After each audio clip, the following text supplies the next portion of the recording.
Selamat malam teman-teman. Terima kasih atas kehadirannya yang telah hadir pada malam hari ini. Pada malam hari ini kita akan membahas mengenai pada minggu kelima ini kita akan membahas mengenai klasifikasi lahan begitu ya di chapter keempat di minggu kelima ini. Semoga teman-teman bisa menyimak dan bisa mengikuti ya. Pada minggu kelima ini kita ada 3 subbab.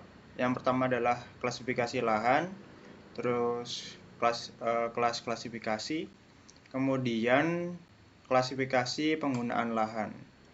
Untuk referensi besarnya masih menggunakan Principle of Geographic Information System dari Otto 2009.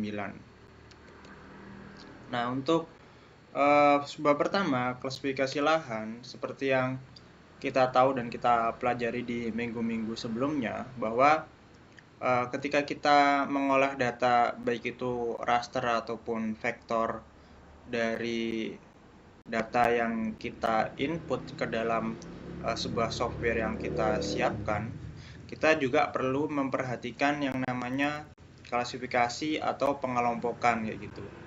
Karena pengelompokan itu sangat penting untuk kita mengetahui jenis-jenis dari sebuah citra gitu ya. Citra atau gambar dari sebuah data kayak gitu. Apakah itu nanti simbolnya berupa seperti apa, atau warnanya seperti apa, atau gradasi dan lain sebagainya, titik koordinat dan lain sebagainya yang sesuai pada peraturan-peraturan yang telah ditentukan seperti itu. Nah, kalau dari pengertiannya sendiri itu untuk klasifikasi lahan adalah sebuah proses pengelompokan lahan berdasarkan karakter fisik, biologis, dan sosial gitu. Kalau misalnya kita kemarin melihat dari QGIS, setelah kita membuka data dari batas wilayah, itu kan ada sebuah atribut table yang itu di dalamnya berisi dari nama desa, nama dusun, terus kemudian kecamatan, terus kota dan lain sebagainya. Termasuk juga batas-batas dari lahan, danau, dan lain sebagainya. Nah, sumber data itu penting ya untuk klasifikasi itu. Yang pertama adalah untuk pengelolaan sumber daya alam, untuk menentukan jenis penggunaan lahan yang sesuai misalkan ya. Terus kemudian dilakukan perencanaan wilayah dari sebuah citra itu, sebuah foto digital atau data raster maupun vektor. Itu kita juga bisa menentukan pembangunan perencanaan tata ruang yang itu terfokus pada tujuan tertentu. Misalkan kita di pertanian, maka untuk membangun sebuah subsistem di lahan pertanian, maka kita perlu yang namanya air dan matahari yang cukup kayak gitu. Berarti untuk mencari hal tersebut otomatis untuk pencarian lahannya yang tidak ada naungan, terus kemudian yang dekat dengan sumber air, entah itu sungai ataupun sumber air buatan ataupun sumber air yang sudah ada secara alami seperti itu. Kemudian yang ketiga untuk fungsinya itu adalah pemantauan lingkungan kayak gitu. Nah, itu bisa digunakan sebagai monitor perubahan penggunaan lahan dan dampaknya terhadap lingkungan. Jadi, kalau misalkan teman-teman membuka Google Maps dan Street View dan lain sebagainya, itu kan selalu diupdate setiap 1 tahun sekali ya. Nah, bisa dicek perubahannya misalkan dari dulu tahun 2021 hanya sawah, terus kemudian tahun 2022 itu sudah berubah menjadi dataran, terus kemudian tahun 2023 kemudian mulai dibangun sebuah bangunan yaitu, dan 2024 ternyata sudah ramai terhadap bangunan. Nah, itu kita juga bisa gunakan sebagai pemantauan lingkungan menggunakan batas-batas klasifikasi lahan kayak gitu. Kemudian untuk metode klasifikasinya, yang pertama itu digunakan berdasarkan penggunaan untuk klasifikasinya. Yang biasa kita temui misalkan dari dunia pertanian, terus kemudian dari dunia perumahan, industri, dan kehutanan. Kemudian yang kedua adalah klasifikasi atau pengelompokan berdasarkan ciri fisik. Nah, yang artinya di sini adalah menggunakan parameter-parameter fisik seperti jenis tanah, topografi, dan iklim. Kemudian yang ketiga adalah klasifikasi berbasis jarak dan ruang. Nah, klasifikasi ini itu menggunakan secara garis besarnya menggunakan analisis spasial untuk menentukan hubungan jenis antar jenis lahan. Kemudian yang selanjutnya adalah untuk melakukan analisis klasifikasi lahan dengan berbagai sumber data dan teknologi yang digunakan, itu ada 3 ya untuk sumber data yang biasa kita gunakan untuk mengelompokkan sebuah lahan kayak gitu. Yang pertama adalah citra satelit, berarti kita mengambil dari data Google Earth, terus kemudian data spasial yang open source dan lain sebagainya. Nah, citra satelit itu berisi tentang data apa saja? Biasanya ada data informasi visual, terus kemudian juga ada data dari yang artinya itu data raster ya kayak gitu. Kemudian yang selanjutnya adalah peta topografi, itu menunjukkan kontur ya. Kontur berarti otomatis itu adalah ketinggian dari sebuah wilayah kayak gitu. Apakah itu di atas permukaan lautnya itu tingginya seperti apa kayak gitu. Kemudian yang ketiga adalah data demografis gitu. Data demografis itu isinya biasanya adalah informasi populasi ya. Misalkan dari kemarin yang data batas lahan itu terdapat contohnya ditambahkan sebuah atribut yaitu jumlah KK per desa gitu. Nah, itu juga bisa untuk sumber data yang kita masukkan. Berarti otomatis data demografis ini diperoleh dari survei manual atau pengambilan data dari instansi terkait, yaitu pencatatan sipil atau dan lain sebagainya. Kemudian untuk prosesnya, untuk klasifikasi lahan itu yang pertama adalah pengumpulan data kayak gitu. Pengumpulan data ini bisa dilakukan menggunakan tadi citra satelit atau survei lapangan dan data sekunder. Jadi selalu di cross check dari data yang citra satelit itu apakah sesuai dengan keadaan di lapangan atau tidak, seperti itu. Kalau misalkan pengumpulan data ini sudah bagus dan sesuai SOP, maka dilakukan pemrosesan data. Pemrosesan data ini tentunya harus teliti dan lain sebagainya. Karena kalau misalkan kita memproses sebuah data, itu diperlukan sebuah perangkat yang memang itu wajib untuk disediakan dan wajib untuk diketahui tata cara pemrosesannya. Otomatis adalah SDM-nya itu harus paham ya, harus paham dan harus mengerti ketika data itu sudah ada dan diproses seperti apa kayak gitu. Setelah dilakukan pemrosesan dan analisis data, kemudian dilakukan klasifikasi dan analisis. Entah itu menggunakan beberapa software, ArcGIS, QGIS, terus untuk analisis yang lain dan lain sebagainya yang bisa membantu untuk mendekati dari hasil yang diinginkan kayak gitu. Ya Mas Anam, silahkan mangga bergabung. Kemudian untuk yang keempat dilakukan validasi. Nah, validasi ini adalah pengklasifikasian dan yang sudah diverifikasi kayak gitu. Sehingga ketika kita punya data satelit dan data di lapangan itu sesuai atau tidak kayak gitu. Titiknya sesuai atau tidak. Berarti ketika ternyata kita cross check itu sesuai, maka itu sudah valid kayak gitu. Kegiatan verifikasi itu adalah yang dinamakan sebagai validasi. Kemudian dilakukan penyajian data, entah itu berupa sebuah peta tematik sesuai dengan tujuan awal dibentuknya peta itu seperti apa kayak gitu.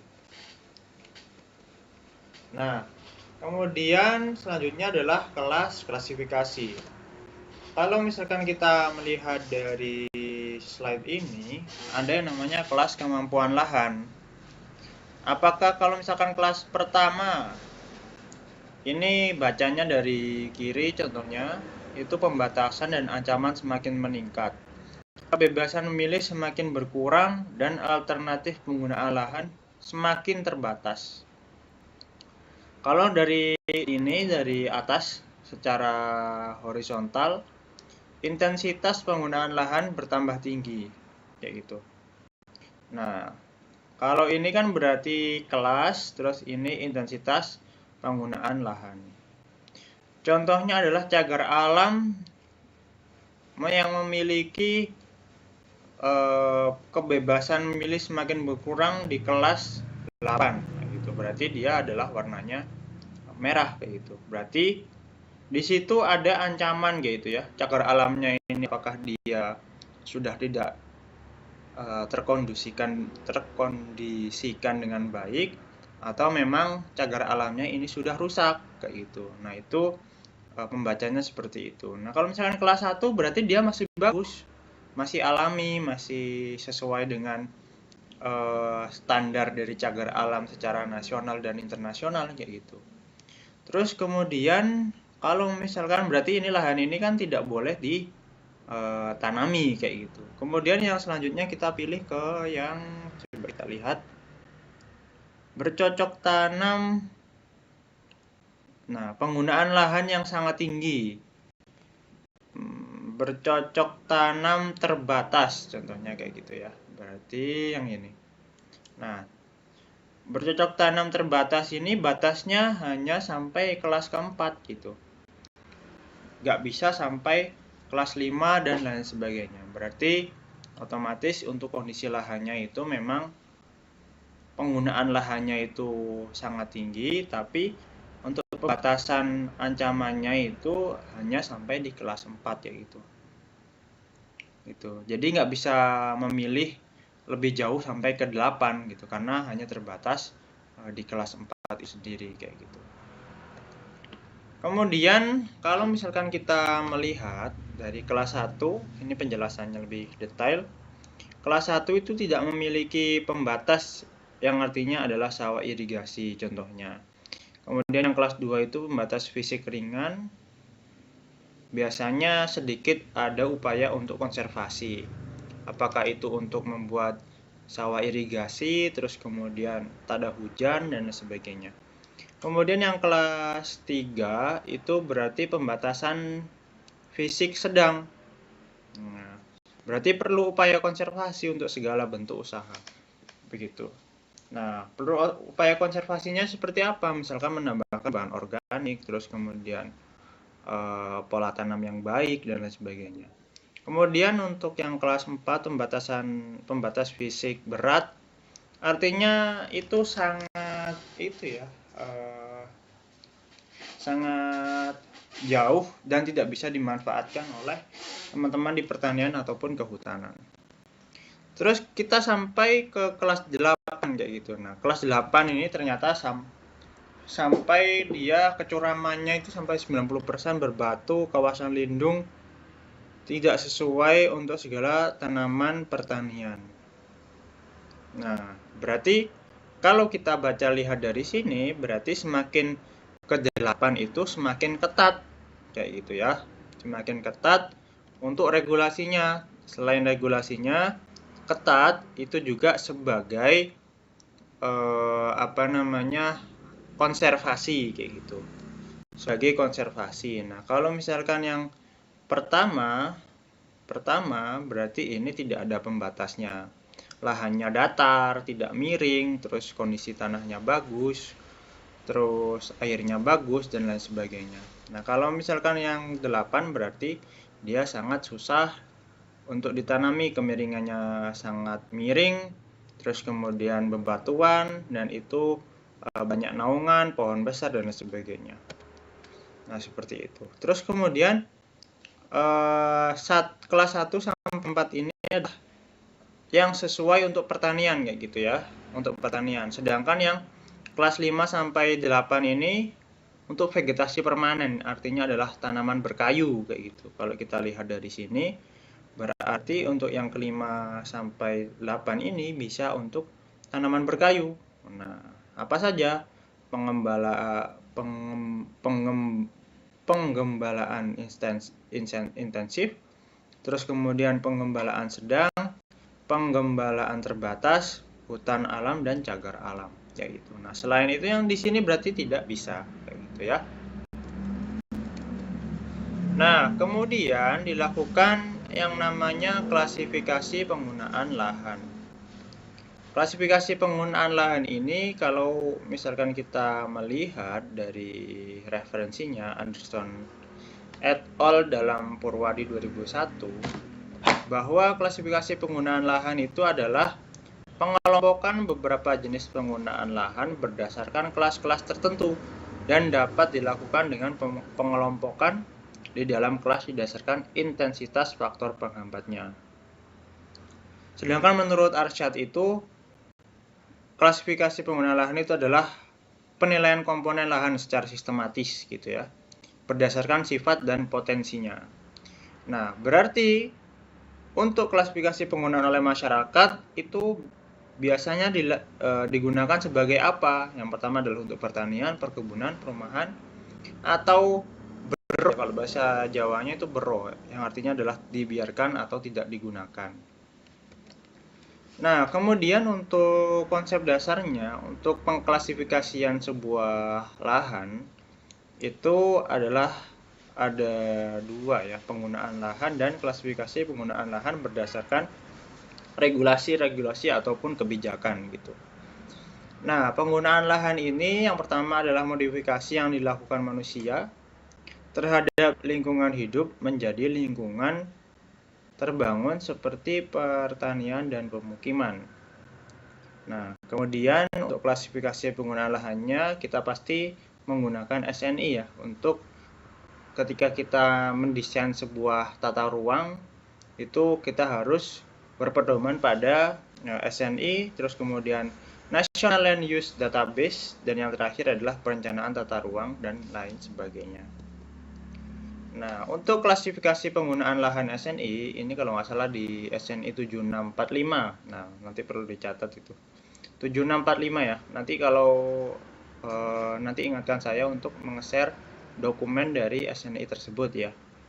Nah, di dalam klasifikasi penggunaan lahan SNI itu ada beberapa jenis daerah. Yang pertama adalah daerah vegetasi. Berarti di situ adalah ada beberapa tanaman-tanaman, entah itu tanaman keras, tanaman tahunan artinya, terus kemudian ada tanaman musiman, tanaman pangan, atau tanaman hortikultura, tergantung dari penggunaannya. Nah, di sini diklasifikasikan kalau yang pertama yaitu ada daerah pertanian, itu ada yang namanya sawah, ladang, dan perkebunan yang biasa kita ketahui. Kemudian untuk klasifikasi yang daerah vegetasi yang kedua adalah daerah bukan pertanian. Berarti yang tadi tanaman berkayu itu. Tanaman berkayu itu ada apa saja? Biasanya dilakukan pada hutan, di hutan kayak gitu ya. Nah, hutan itu juga ada beberapa macam. Kalau di sini jelaskan ada yang namanya hutan kering, terus kemudian ada hutan lahan basah. Nah, selain itu, ini rinciannya juga ada yang namanya semak dan belukar, padang rumput, rumput rawa, dan lain sebagainya. Gitu ya.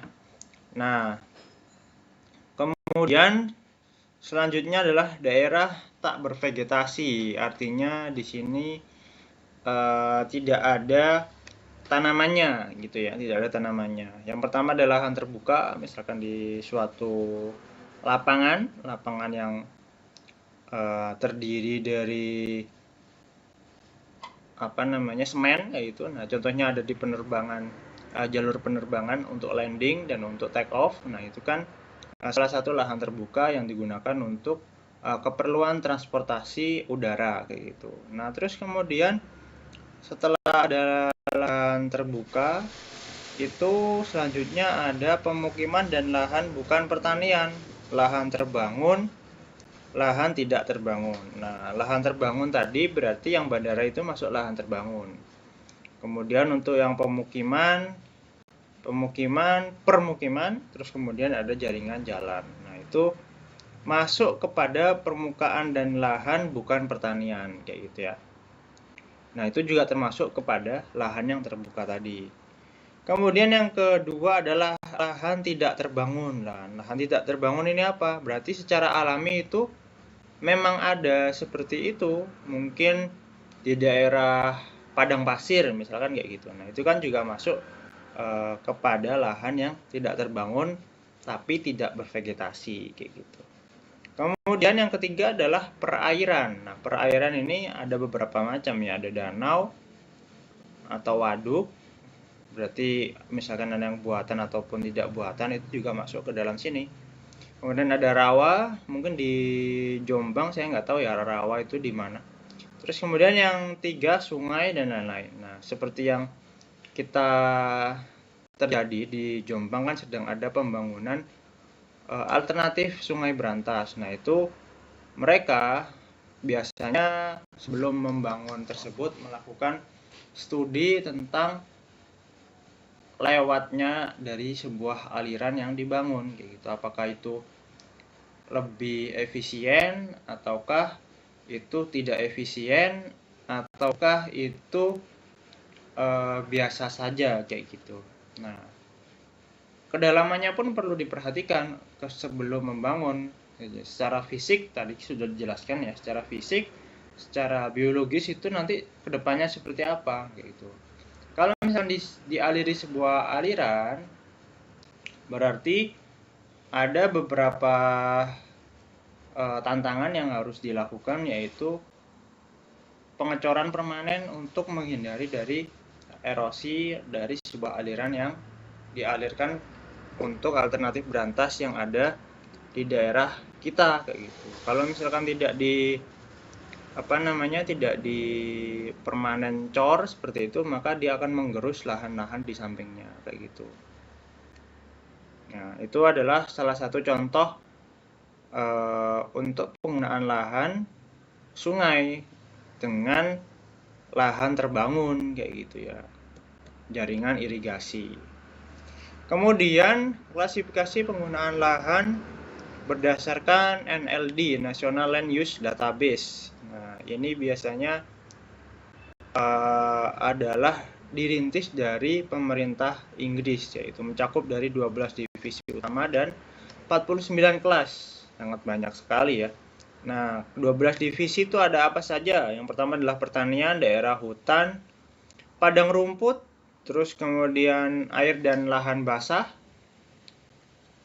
ada batuan dan tanah pesisir, kemudian barang tambang dan TPA, kemudian ada rekreasi, tempat untuk refreshing, kemudian ada transportasi, selanjutnya permukiman, kemudian bangunan umum, industri dan komersial, dan lahan bangunan kosong kayak gitu. Nah, itu juga masuk kepada klasifikasi penggunaan lahan berdasarkan NLD kayak gitu. Kemudian untuk klasifikasi penggunaan lahan itu sendiri pada perencanaan tata ruang, itu yang pertama berdasarkan fungsi utama. Fungsi utama ini di wilayah bumi itu kan dibagi menjadi dua. Kawasan lindung yang tidak bisa diapa-apakan, yang perlu dilakukan hanya dijaga, dirawat, dan dikonservasi. Kemudian yang kedua adalah kawasan budidaya yang kita gunakan untuk menghasilkan nilai ekonomi kayak gitu. Nah, fungsi utamanya memang di klasifikasi lahan itu seperti itu. Misalkan teman-teman punya HGU, hak guna usaha dalam suatu lahan hutan kayak gitu. Lahan hutan yang HGU berarti itu bisa ditebang. Nah, seperti itu ya. Kalau misalkan itu adalah hutan konservasi, berarti tidak boleh ditebang kayak gitu. Nah, itu adalah dua perbedaan atau dua fungsi utama suatu wilayah di permukaan bumi berdasarkan fungsinya, kayak gitu. Kemudian kalau kita melihat dari Undang-Undang Nomor 26 Tahun 2007 tentang penataan ruang, yang pertama, untuk kawasan lindung itu adalah wilayah yang ditetapkan dengan fungsi utama melindungi kelestarian lingkungan hidup yang mencakup sumber daya alam dan sumber daya buatannya.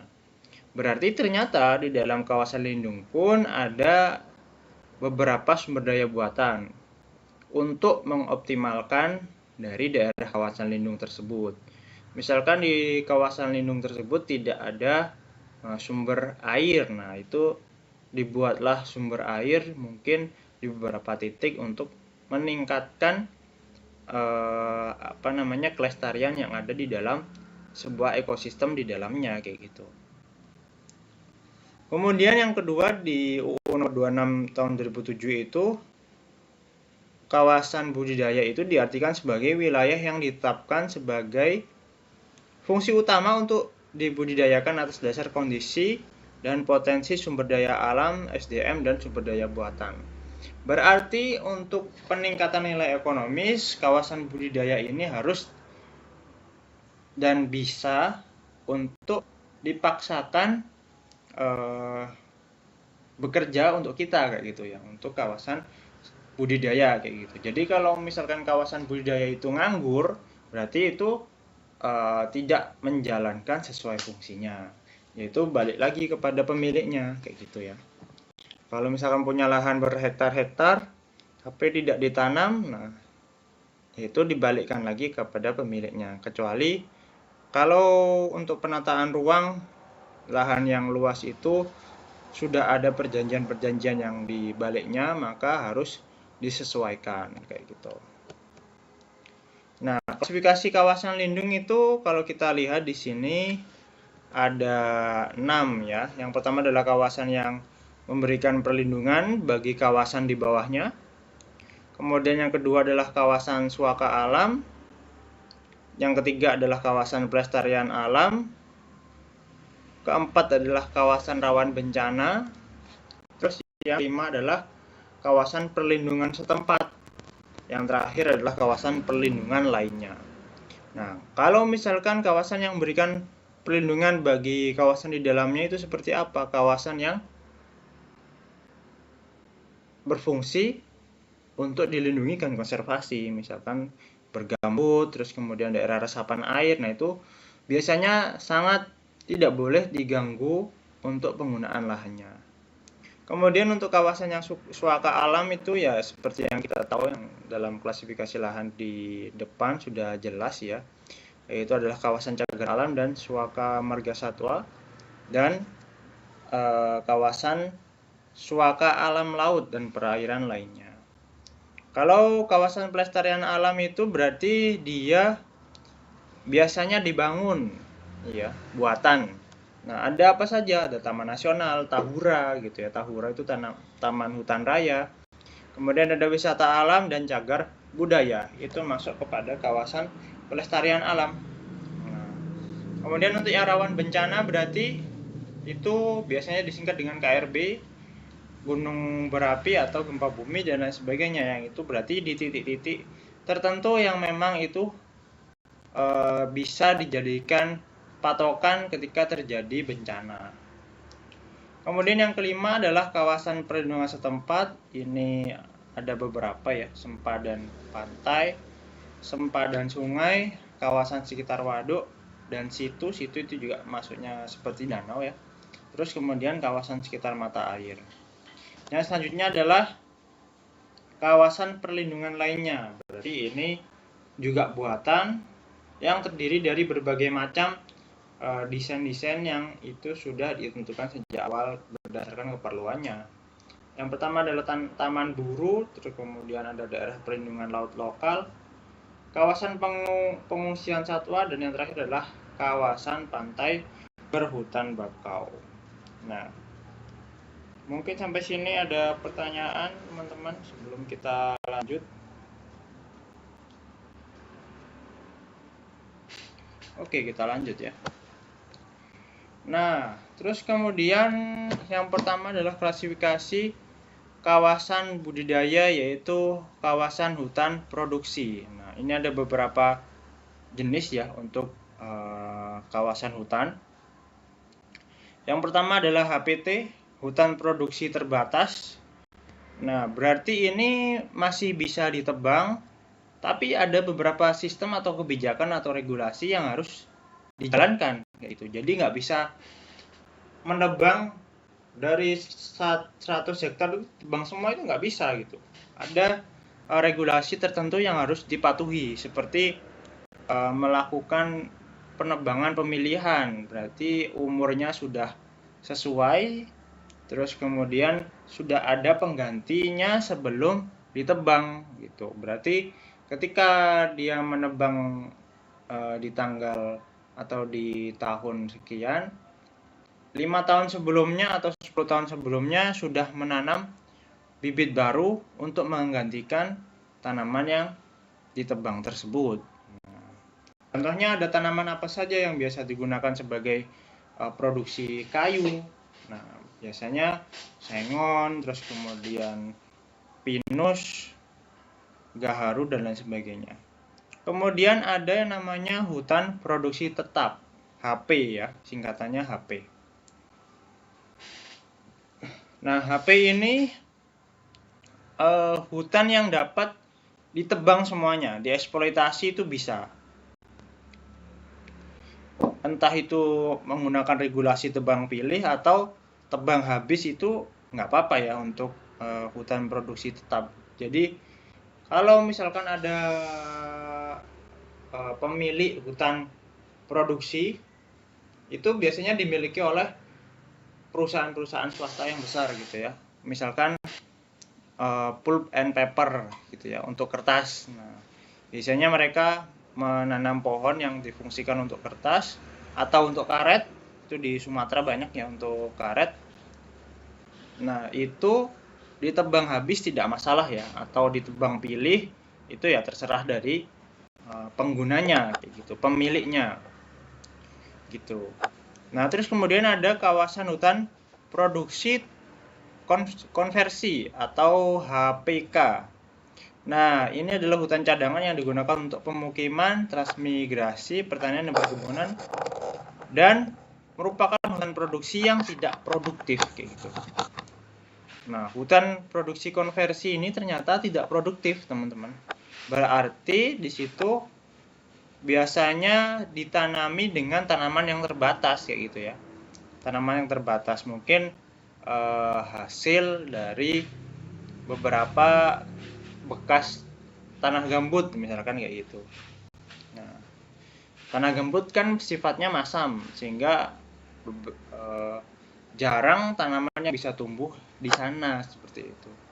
Kemudian ada yang namanya kawasan hutan rakyat. Nah, kawasan hutan rakyat ini kemarin yang tahun-tahun lalu itu dibuka ya biasanya. Kalau nggak salah itu, kalau misalkan kalian pergi ke daerah pedalaman, entah itu di Jawa Barat, Jawa Timur, atau Jawa Tengah, pasti ada yang namanya hutan pemerintah milik apa itu, kalau dinas kehutanan itu namanya perhutani. Nah, milik perhutani. Nah, biasanya milik mereka itu membuka peluang bagi masyarakat sekitar setempat untuk bisa melakukan budidaya tanaman sela di antara tanaman utama kayak gitu. Jadi misalkan dari perhutani itu nanam tanaman pinus kayak gitu.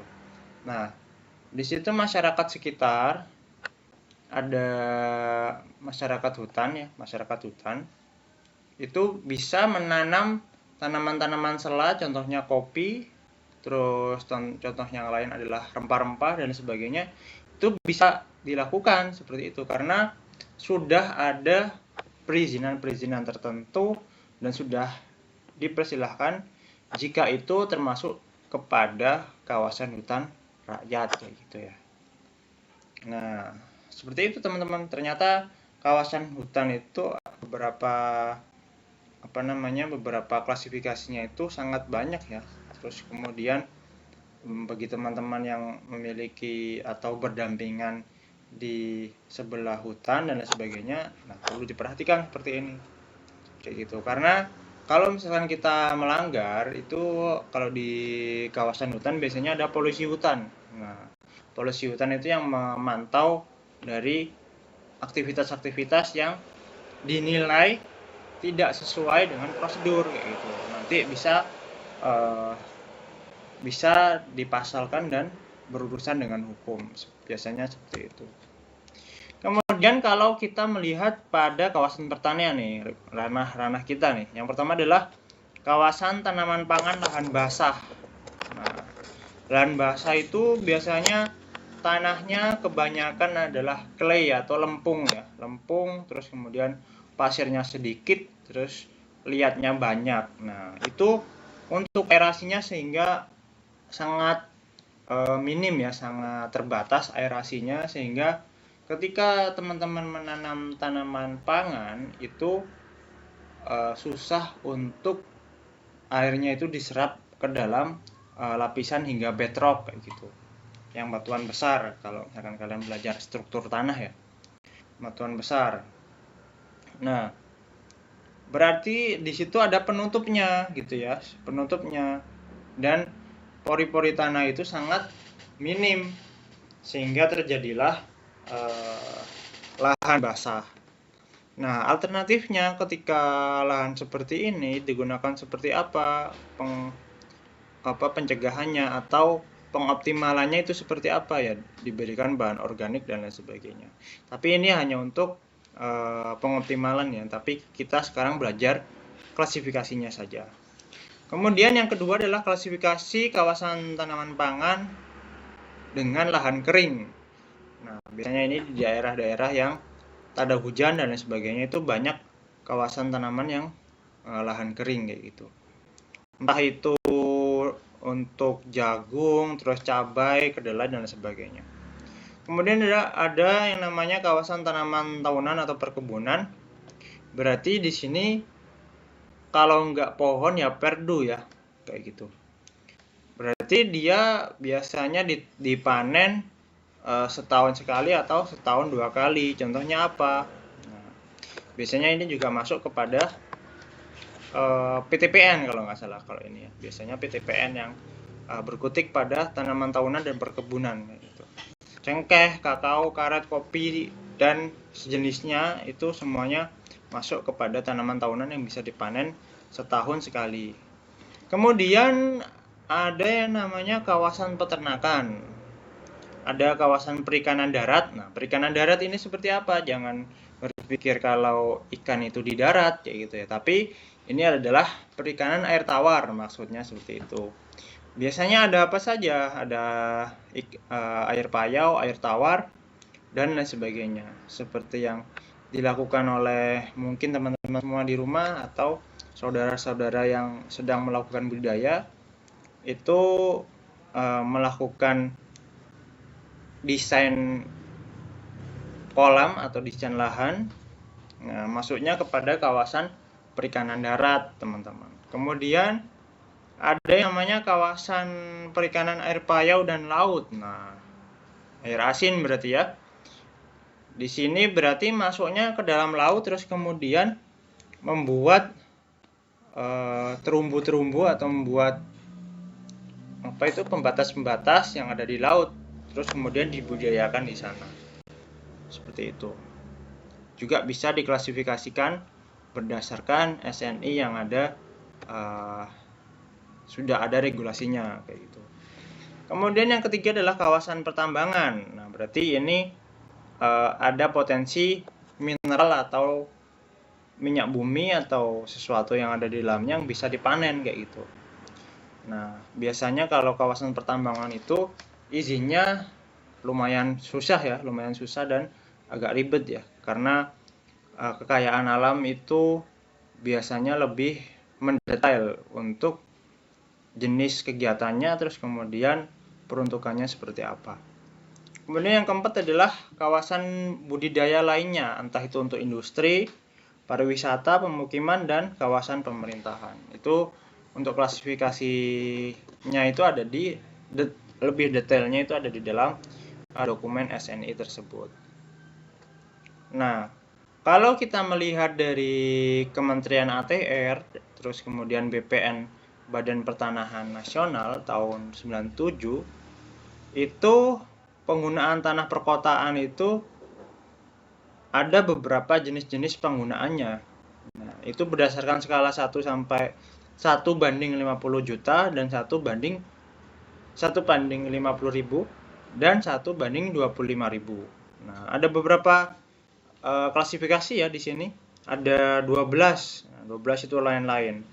Untuk tanah yang ada di pedesaan, ada perkampungan, industri, pertambangan, sampai padang, terus hutan, dan sampai tanah terbuka. Nah, padang ini kalau kita melihat dari artinya padang itu adalah area terbuka yang hanya ditumbuhi tanaman rendah dan keluarga rumput dan semak-semak rendah. Nah, padang itu adalah sesuatu hamparan ya, gampangnya itu hamparan yang ditumbuhi tanaman non budidaya kayak gitu. Berarti sudah dibiarkan pun tanaman yang ada tumbuh itu seperti itu. Kemudian ada yang namanya jenis-jenis tanah perkotaan. Nah, ini skalanya ada 1 banding 20.000, 10.000, 5.000, sampai 2.500. Berarti ini bisa lebih teliti ya untuk penggunaan tanah perkotaan. Nah, di sini ada tanah perumahan, ada 7 ya. Tanah perusahaan, industri, jasa, terus tanah tidak ada bangunan, tanah terbuka, dan tanah urban. Nah, tanah non-urban. Nah, ini adalah tanah yang di wilayah perkotaan yang dimanfaatkan untuk kegiatan pertanian dalam arti luas, begitu. Berarti tanah non-urban ini bisa juga ditanami oleh teman-teman RPB kayak gitu. Nah, mungkin luasan yang tidak luas, tapi itu letaknya di tanah perkotaan kayak gitu ya. Kemudian yang selanjutnya adalah penyusunan klasifikasi untuk rencana tata ruang. Di sini dibedakan menjadi 2. Yang pertama adalah klasifikasi zona peruntukan untuk disusun ya, untuk disusun berdasarkan kajian literatur, terus kemudian untuk pemerintahan yaitu menggunakan norma, standar prosedur dan kriteria dari pemerintah, SNI dan sebagainya. Kemudian ada yang namanya klasifikasi dengan pertimbangan. Jadi istilahnya itu peruntukannya seperti apa kayak gitu. Apakah itu untuk menambahkan sebuah zona yang baru atau untuk menambah luasan lahan dari yang seharusnya ada tapi hilang kayak gitu. Nah, contohnya seperti itu. Kemudian selanjutnya penyajian peta tata guna tanah. Nah, ada beberapa macam ya untuk penyajiannya itu, ada beberapa persyaratan yang harus dipenuhi kayak gitu. Nah, untuk warnanya berarti untuk yang digital atau web itu ada menganut pada RGB, red, green, blue. Kemudian kalau misalkan dicetak CMYK, nah ini untuk warnanya itu seperti tersebut ya, konvensional dengan prima color dan sebagainya, itu adalah salah satu rekomendasi. Kemudian untuk pola itu disajikan dengan warna hitam putih atau overlay atau timpalan kayak gitu ya. Terus kemudian kode itu bisa huruf atau bisa juga angka. Kemudian notasi itu juga bisa diberikan, yaitu bila areanya terlalu kecil ya. Nah, bisa diberikan notasi yang sesuai fungsinya. Nah, ini adalah beberapa contoh kode warna yang universal, yang nomornya ini sebelah kanan ini. Nah, untuk menggunakan lemon yellow itu berarti 915 sampai dan sebagainya, sampai 912.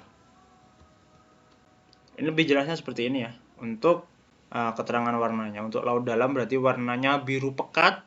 Terus kalau untuk laut yang dangkal biru biasa, terus kemudian untuk waduk lebih cerah kayak gitu. Berarti tingkat kepekatan itu mempengaruhi dari kedalaman. Ini sesuai dari SNI 7645 tahun 2010 itu ada beberapa cara penggunaan warna pada peta kayak gitu. Jadi teman-teman tidak bisa kalau nanti misalkan saya suruh buat peta tidak sesuai SNI, berarti ya itu harus disesuaikan lagi kayak gitu. Jangan sampai sudah ada panduannya tapi warnanya tidak sesuai. Nah, itu melanggar dari SNI yang ditentukan. Misalkan kalian membuat warna laut itu warnanya adalah hijau.